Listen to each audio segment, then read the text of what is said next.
Paper 102. The Foundations of Religious Faith. To the unbelieving materialist, man is simply an evolutionary accident. His hopes of survival are strung on a figment of mortal imagination. His fears, loves, longings, and beliefs are but the reaction of the incidental juxtaposition of certain lifeless atoms of matter. No display of energy nor expression of trust can carry him beyond the grave. The devotional labors and inspirational genius of the best of men are doomed to be extinguished by death, the long and lonely night of eternal oblivion and soul extinction. Nameless despair is man's only reward for living and toiling under the temporal sun of mortal existence. Each day of life slowly and surely tightens the grasp of a pitiless doom which a hostile and relentless universe of matter has decreed shall be the crowning insult to everything in human desire which is beautiful, noble, lofty, and good. But such is not man's end and eternal destiny. Such a vision is but the cry of despair uttered by some wandering soul who has become lost in spiritual darkness, and who bravely struggles on in the face of the mechanistic sophistries of a material philosophy, blinded by the confusion and distortion of a complex learning. And all this doom of darkness and all this destiny of despair are forever dispelled by one brave stretch of faith on the part of the most humble and unlearned of God's children on earth. This saving faith has its birth in the human heart when the moral consciousness of man realizes that human values may be translated in mortal experience from the material to the spiritual, from the human to the divine, from time to eternity. 1. Assurances of Faith. The work of the thought adjuster constitutes the explanation of the translation of man's primitive and evolutionary sense of duty into that higher and more certain faith in the eternal realities of revelation. There must be perfection hunger in man's heart to ensure capacity for comprehending the faith paths to supreme attainment. If any man chooses to do the divine will, he shall know the way of truth.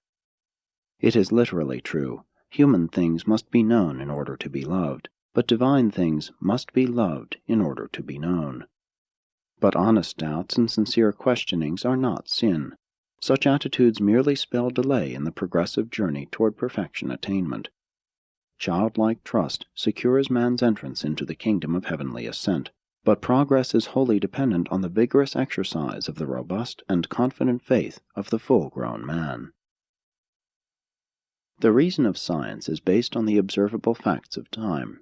The faith of religion argues from the spirit program of eternity.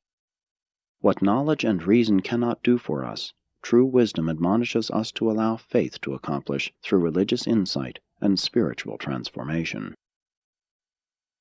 Owing to the isolation of rebellion, the revelation of truth on Urantia has all too often been mixed up with the statements of partial and transient cosmologies. Truth remains unchanged from generation to generation, but the associated teachings about the physical world vary from day to day and from year to year. Eternal truth should not be slighted because it chances to be found in company with obsolete ideas regarding the material world. The more of science you know, the less sure you can be. The more of religion you have, the more certain you are. The certainties of science proceed entirely from the intellect. The certitudes of religion spring from the very foundations of the entire personality. Science appeals to the understanding of the mind. Religion appeals to the loyalty and devotion of the body, mind, and spirit, even to the whole personality. God is so all-real and absolute that no material sign of proof or no demonstration of so-called miracle may be offered in testimony of His reality. Always will we know Him because we trust Him, and our belief in Him is wholly based on our personal participation in the divine manifestations of His infinite reality. The indwelling thought adjuster unfailingly arouses in man's soul a true and searching hunger for perfection, together with a far-reaching curiosity which can be adequately satisfied only by communion with God, the divine source of that adjuster. The hungry soul of man refuses to be satisfied with anything less than the personal realization of the living God. Whatever more God may be than a high and perfect moral personality, He he cannot, in our hungry and finite concept, be anything less. 2. Religion and reality. Observing minds and discriminating souls know religion when they find it in the lives of their fellows. Religion requires no definition. We all know its social, intellectual, moral, and spiritual fruits.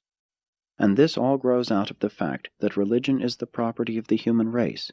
It is not a child of culture. True, one's perception of religion is still human and therefore subject to the bondage of ignorance, the slavery of superstition, the deceptions of sophistication, and the delusions of false philosophy.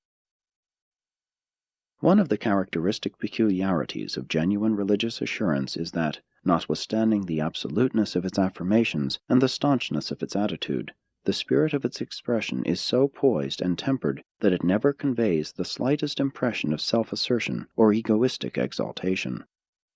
The wisdom of religious experience is something of a paradox, in that it is both humanly original and a juster derivative. Religious force is not the product of the individual's personal prerogatives, but rather the outworking of that sublime partnership of man with the everlasting source of all wisdom. Thus do the words and acts of true and undefiled religion become compellingly authoritative for all enlightened mortals. It is difficult to identify and analyze the factors of a religious experience, but it is not difficult to observe that such religious practitioners live and carry on as if already in the presence of the eternal. Believers react to this temporal life as if immortality already were within their grasp.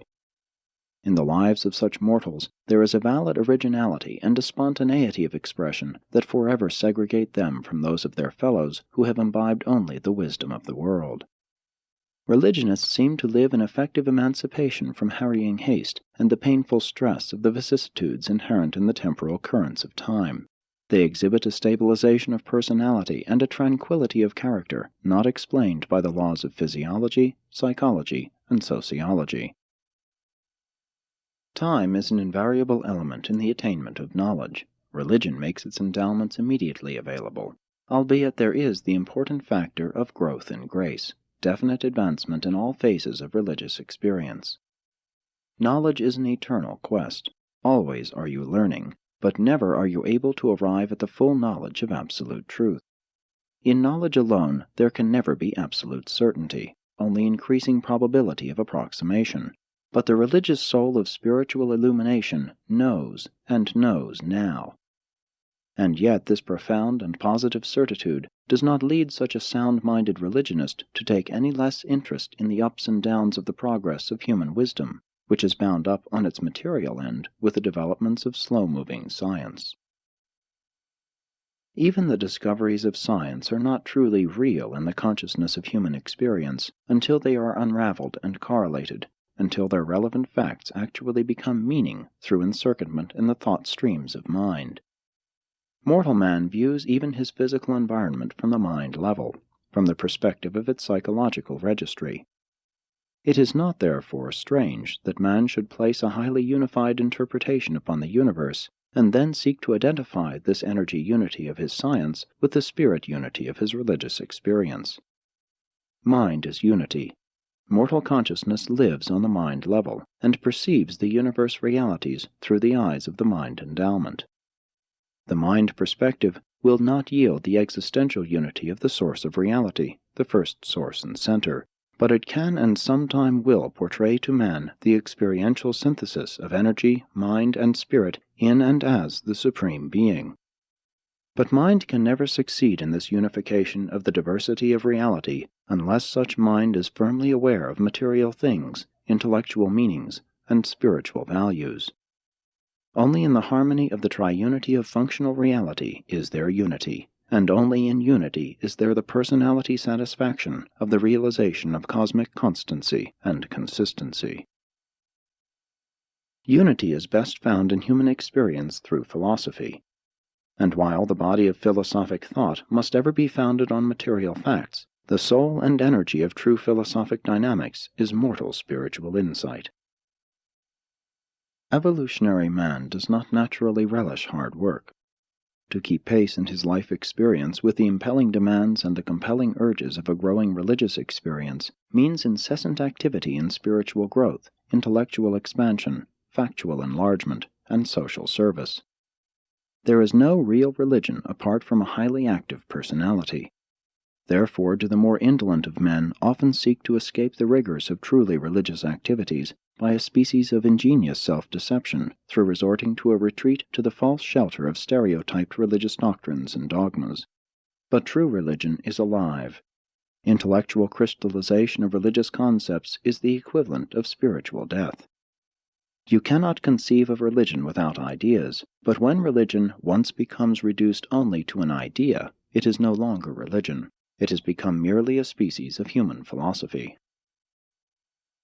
Again, there are other types of unstable and poorly disciplined souls who would use the sentimental ideas of religion as an avenue of escape from the irritating demands of living. When certain vacillating and timid mortals attempt to escape from the incessant pressure of evolutionary life, religion as they conceive it seems to present the nearest refuge, the best avenue of escape. But it is the mission of religion to prepare man for bravely, even heroically, facing the vicissitudes of life. Religion is evolutionary man's supreme endowment, the one thing which enables him to carry on and endure as seeing Him who is invisible. Mysticism, however, is often something of a retreat from life, which is embraced by those humans who do not relish the more robust activities of living a religious life in the open arenas of human society and commerce. True religion must act. Conduct will be the result of religion when man actually has it, or rather, when religion is permitted truly to possess the man. Never will religion be content with mere thinking or unacting feeling. We are not blind to the fact that religion often acts unwisely, even irreligiously, but it acts. Aberrations of religious conviction have led to bloody persecutions, but always and ever religion does something. It is dynamic. 3. Knowledge, wisdom, and insight. Intellectual deficiency or educational poverty unavoidably handicaps higher religious attainment because such an impoverished environment of the spiritual nature robs religion of its chief channel of philosophic contact with the world of scientific knowledge. The intellectual factors of religion are important, but their overdevelopment is likewise sometimes very handicapping and embarrassing. Religion must continually labor under a paradoxical necessity, the necessity of making effective use of thought, while at the same time discounting the spiritual serviceableness of all thinking. Religious speculation is inevitable, but always detrimental. Speculation invariably falsifies its object. Speculation tends to translate religion into something material or humanistic, and thus, while directly interfering with the clarity of logical thought, it indirectly causes religion to appear as a function of the temporal world, the very world with which it should everlastingly stand in contrast. Therefore will religion always be characterized by paradoxes, the paradoxes resulting from the absence of the experiential connection between the material and the spiritual levels of the universe, Marancha Mota, the superphilosophic sensitivity for truth discernment and unity perception. Material feelings, human emotions, lead directly to material actions, selfish acts. Religious insights, spiritual motivations, lead directly to religious actions, unselfish acts of social service and altruistic benevolence. Religious desire is the hunger quest for divine reality. Religious experience is the realization of the consciousness of having found God. And when a human being does find God, there is experienced within the soul of that being such an indescribable restlessness of triumph and discovery that he is impelled to seek loving service contact with his less illuminated fellows, not to disclose that he has found God, but rather to allow the overflow of the welling up of eternal goodness within his own soul to refresh and ennoble his fellows. Real religion leads to increased social service. Science, knowledge, leads to fact consciousness. Religion, experience, leads to value consciousness. Philosophy, wisdom, leads to coordinate consciousness. Revelation, the substitute for Marancha Mota, leads to the consciousness of true reality. while the coordination of the consciousness of fact, value, and true reality constitutes awareness of personality reality, maximum of being, together with the belief in the possibility of the survival of that very personality. Knowledge leads to placing men, to originating social strata and castes. Religion leads to serving men, thus creating ethics and altruism. Wisdom leads to the higher and better fellowship of both ideas and one's fellows. Revelation liberates men and starts them out on the eternal adventure. Science sorts men. Religion loves men, even as yourself. Wisdom does justice to differing men, but revelation glorifies man and discloses his capacity for partnership with God. Science vainly strives to create the brotherhood of culture. Religion brings into being the brotherhood of the Spirit. Philosophy strives for the brotherhood of wisdom. Revelation portrays the eternal brotherhood, the paradise core of the finality. Knowledge yields pride in the fact of personality. Wisdom is the consciousness of the meaning of personality. Religion is the experience of cognizance of the value of personality. Revelation is the assurance of personality survival. Science seeks to identify, analyze, and classify the segmented parts of the limitless cosmos. Religion grasps the idea of the whole, the entire cosmos. Philosophy attempts the identification of the material segments of science with the spiritual insight concept of the whole. Wherein philosophy fails in this attempt, revelation succeeds, affirming that the cosmic circle is universal, eternal, absolute, and infinite. This cosmos of the infinite I Am is therefore endless, limitless, and all-inclusive, timeless, spaceless, and unqualified. And we bear testimony that the infinite I Am is also the father of Michael of Nebadon and the God of human salvation. Science indicates deity as a fact. Philosophy presents the idea of an absolute. Religion envisions God as a loving, spiritual personality. Revelation affirms the unity of the fact of deity, the idea of the absolute, and the spiritual personality of God, and, further, presents this concept as our Father, the universal fact of existence, the eternal idea of mind, and the infinite spirit of life. The pursuit of knowledge constitutes science. The search for wisdom is philosophy. The love for God is religion. The hunger for truth is a revelation. But it is the indwelling thought adjuster that attaches the feeling of reality to man's spiritual insight into the cosmos. In science, the idea precedes the expression of its realization. In religion, the experience of realization precedes the expression of the idea.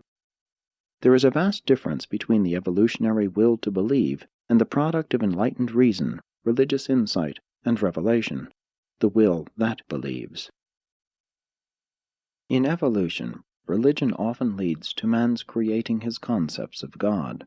Revelation exhibits the phenomenon of God's evolving man himself, while in the earth life of Christ Michael we behold the phenomenon of God's revealing himself to man. Evolution tends to make God man-like. Revelation tends to make man God-like. Science is only satisfied with first causes, religion with supreme personality, and philosophy with unity. Revelation affirms that these three are one, and that all are good. The eternal real is the good of the universe, and not the time illusions of space evil. In the spiritual experience of all personalities, always is it true that the real is the good, and the good is the real. 4. The fact of experience. Because of the presence in your minds of the thought adjuster, it is no more of a mystery for you to know the mind of God than for you to be sure of the consciousness of knowing any other mind, human or superhuman. Religion and social consciousness have this in common. They are predicated on the consciousness of other-mindedness. The technique whereby you can accept another's idea as yours is the same whereby you may let the mind which was in Christ be also in you. What is human experience? It is simply any interplay between an active and questioning self and any other active and external reality. The mass of experience is determined by depth of concept plus totality of recognition of the reality of the external. The motion of experience equals the force of expectant imagination plus the keenness of the sensory discovery of the external qualities of contacted reality. The fact of experience is found in self-consciousness plus other existences, other thingness, other mindness, and other spiritness. Man very early becomes conscious that he is not alone in the world or the universe. There develops a natural spontaneous self-consciousness of other-mindedness in the environment of selfhood. Faith translates this natural experience into religion, the recognition of God as the reality, source, nature, and destiny of other-mindedness. But such a knowledge of God is ever and always a reality of personal experience. If God were not a personality, he could not become a living part of the real religious experience of a human personality. The element of error present in human religious experience is directly proportional to the content of materialism which contaminates the spiritual concept of the Universal Father. Man's pre-spirit progression in the universe consists in the experience of divesting himself of these erroneous ideas of the nature of God and of the reality of pure and true spirit. Deity is more than spirit, but the spiritual approach is the only one possible to ascending man. Prayer is indeed a part of religious experience, but it has been wrongly emphasized by modern religions, much to the neglect of the more essential communion of worship. The reflective powers of the mind are deepened and broadened by worship. Prayer may enrich the life, but worship illuminates destiny. Revealed religion is the unifying element of human existence. Revelation unifies history, coordinates geology, astronomy, physics, chemistry, biology, sociology, and psychology. Spiritual experience is the real soul of man's cosmos. 5. The supremacy of purposive potential. Although the establishment of the fact of belief is not equivalent to establishing the fact of that which is believed, nevertheless, the evolutionary progression of simple life to the status of personality does demonstrate the fact of the existence of the potential of personality to start with. And in the time universes, potential is always supreme over the actual. In the evolving cosmos, the potential is what is to be, and what is to be is the unfolding of the purposive mandates of deity. This same purposive supremacy is shown in the evolution of mind ideation when primitive animal fear is transmuted into the constantly deepening reverence for God and into increasing awe of the universe. Primitive man had more religious fear than faith, and the supremacy of spirit potentials over mind actuals is demonstrated when this craven fear is translated into living faith in spiritual realities. You can psychologize evolutionary religion, but not the personal experience religion of spiritual origin. Human morality may recognize values, but only religion can conserve, exalt, and spiritualize such values. But notwithstanding such actions, religion is something more than emotionalized morality. Religion is to morality as love is to duty, as sonship is to servitude, as essence is to substance. Morality discloses an almighty controller, a deity to be served. Religion discloses an all-loving Father, a God to be worshipped and loved. And again, this is because the spiritual potentiality of religion is dominant over the duty actuality of the morality of evolution. 6. The certainty of religious faith. The philosophic elimination of religious fear and the steady progress of science add greatly to the mortality of false gods, and even though these casualties of man-made deities may momentarily befog the spiritual vision, they eventually destroy that ignorance and superstition which so long obscured the living God of eternal love. The relation between the creature and the Creator is a living experience, a dynamic religious faith which is not subject to precise definition. To isolate part of life and call it religion is to disintegrate life and to distort religion. And this is just why the God of worship claims all allegiance or none. The gods of primitive men may have been no more than shadows of themselves. The living God is the divine light whose interruptions constitute the creation shadows of all space. The religionist of philosophic attainment has faith in a personal God of personal salvation, something more than a reality, a value, a level of achievement, an exalted process, a transmutation, the ultimate of time-space, an idealization, the personalization of energy, the entity of gravity, a human projection, the idealization of self, nature's upthrust, the inclination to goodness, the forward impulse of evolution, or a sublime hypothesis.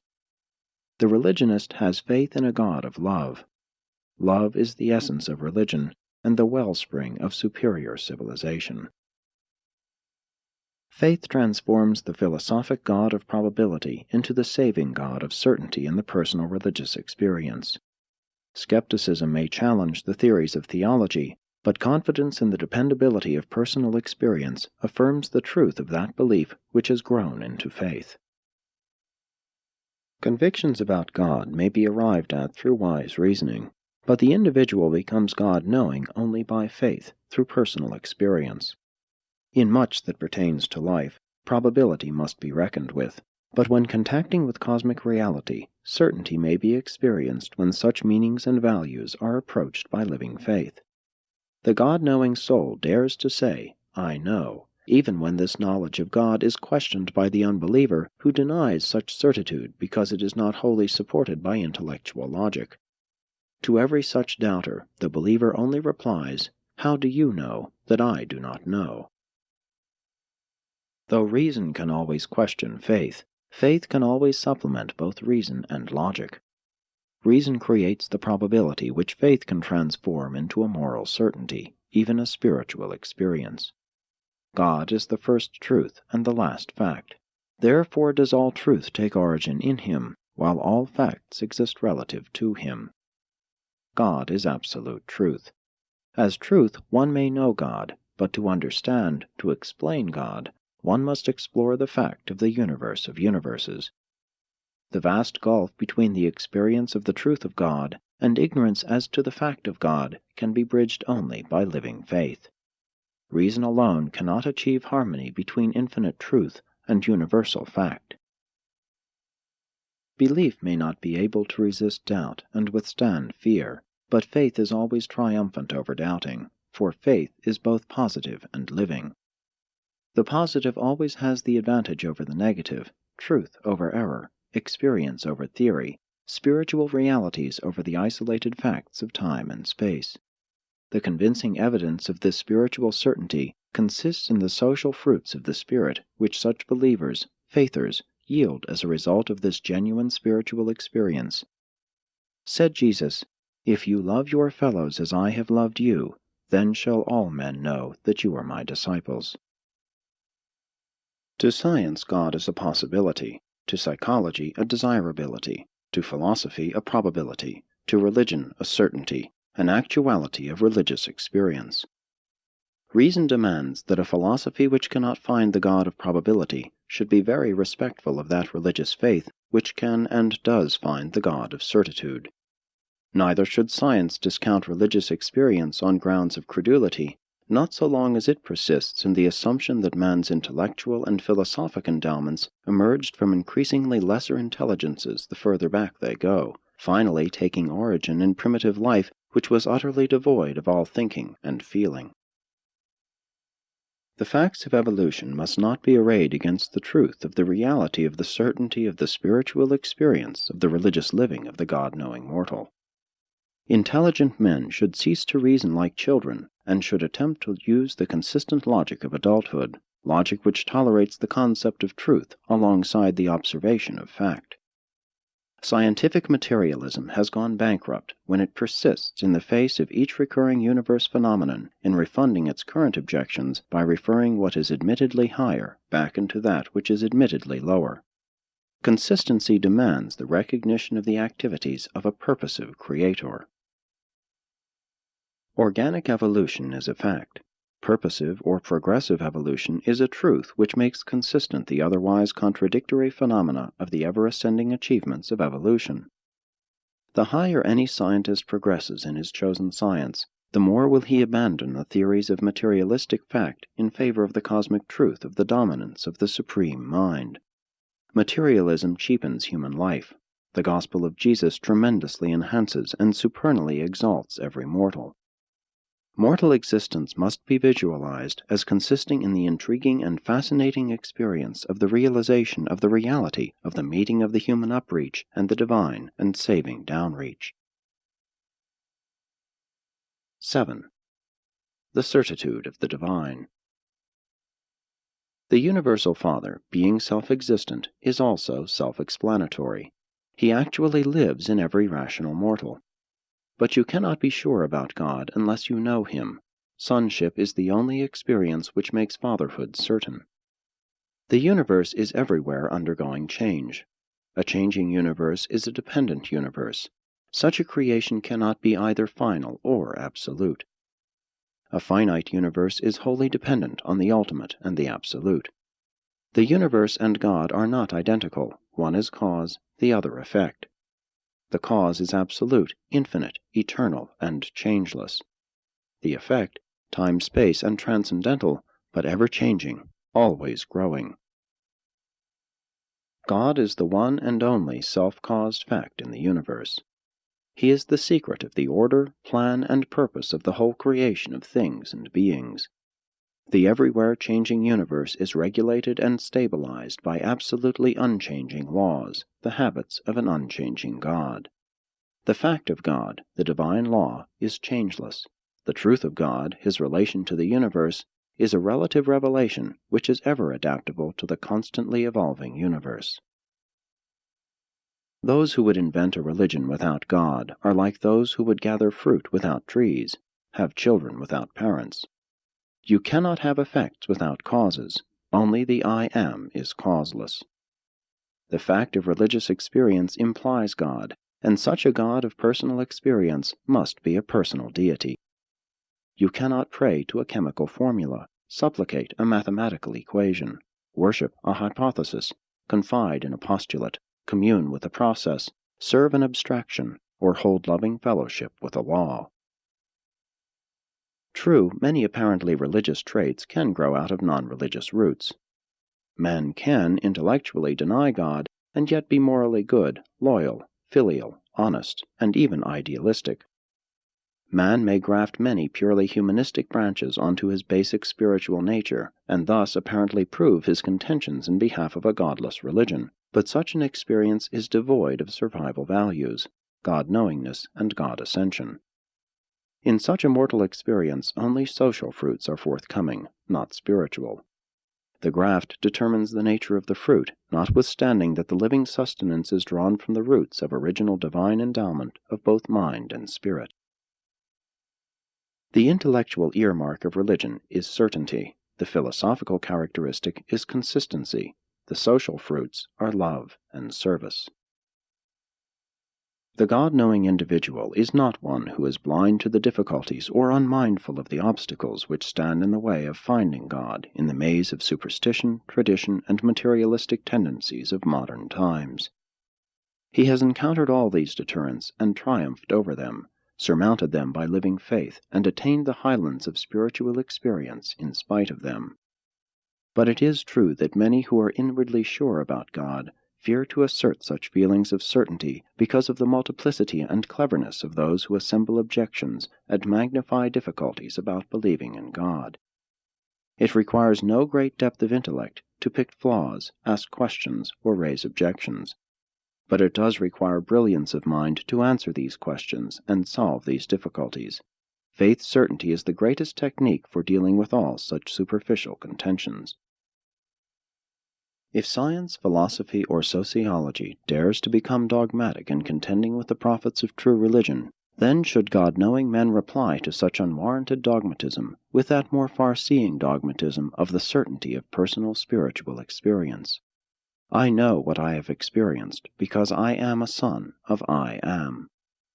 If the personal experience of a faither is to be challenged by dogma, then this faith-born son of the experienceable Father may reply with that unchallengeable dogma, the statement of his actual sonship with the universal Father. Only an unqualified reality, an absolute, could dare consistently to be dogmatic. Those who assume to be dogmatic must, if consistent, sooner or later be driven into the arms of the absolute of energy, the universal of truth, and the infinite of love. If the non-religious approaches to cosmic reality presume to challenge the certainty of faith on the grounds of its unproved status, then the spirit experiencer can likewise resort to the dogmatic challenge of the facts of science and the beliefs of philosophy on the grounds that they are likewise unproved. They are likewise experiences in the consciousness of the scientist or the philosopher. Of God, the most inescapable of all presences, the most real of all facts, the most living of all truths, the most loving of all friends, and the most divine of all values, we have the right to be the most certain of all universe experiences. 8. The evidences of religion. The highest evidence of the reality and efficacy of religion consists in the fact of human experience, namely that man, naturally fearful and suspicious, innately endowed with a strong instinct of self-preservation and craving survival after death, is willing fully to trust the deepest interests of his present and future to the keeping and direction of that power and person designated by his faith as God. That is the one central truth of all religion. As to what that power or person requires of man in return for this watch-care and final salvation, no two religions agree. In fact, they all more or less disagree. Regarding the status of any religion in the evolutionary scale, it may best be judged by its moral judgments and its ethical standards. The higher the type of any religion, the more it encourages and is encouraged by a constantly improving social morality and ethical culture. We cannot judge religion by the status of its accompanying civilization. We had better estimate the real nature of a civilization by the purity and nobility of its religion. Many of the world's most notable religious teachers have been virtually unlettered. The wisdom of the world is not necessary to an exercise of saving faith in eternal realities. The difference in the religions of various ages is wholly dependent on the difference in man's comprehension of reality and on his differing recognition of moral values, ethical relationships, and spirit realities. Ethics is the eternal social or racial mirror which faithfully reflects the otherwise unobservable progress of internal spiritual and religious developments. Man has always thought of God in the terms of the best he knew, his deepest ideas and highest ideals. Even historic religion has always created its God conceptions out of its highest recognized values. Every intelligent creature gives the name of God to the best and highest thing he knows. Religion, when reduced to terms of reason and intellectual expression, has always dared to criticize civilization and evolutionary progress as judged by its own standards of ethical culture and moral progress. While personal religion precedes the evolution of human morals, it is regretfully recorded that institutional religion has invariably lagged behind the slowly changing mores of the human races. Organized religion has proved to be conservatively tardy. The prophets have usually led the people in religious development. The theologians have usually held them back. Religion, being a matter of inner or personal experience, can never develop very far in advance of the intellectual evolution of the races. But religion is never enhanced by an appeal to the so-called miraculous. The quest for miracles is a harking back to the primitive religions of magic. True religion has nothing to do with alleged miracles, and never does revealed religion point to miracles as proof of authority. Religion is ever and always rooted and grounded in personal experience. And your highest religion, the life of Jesus, was just such a personal experience. Man, mortal man, seeking God, and finding Him to the fullness during one short life in the flesh, while in the same human experience there appeared God seeking man and finding Him to the full satisfaction of the perfect soul of infinite supremacy. And that is religion, even the highest yet revealed in the universe of Nebadon, the earth life of Jesus of Nazareth. Presented by a Melchizedek of Nebadon.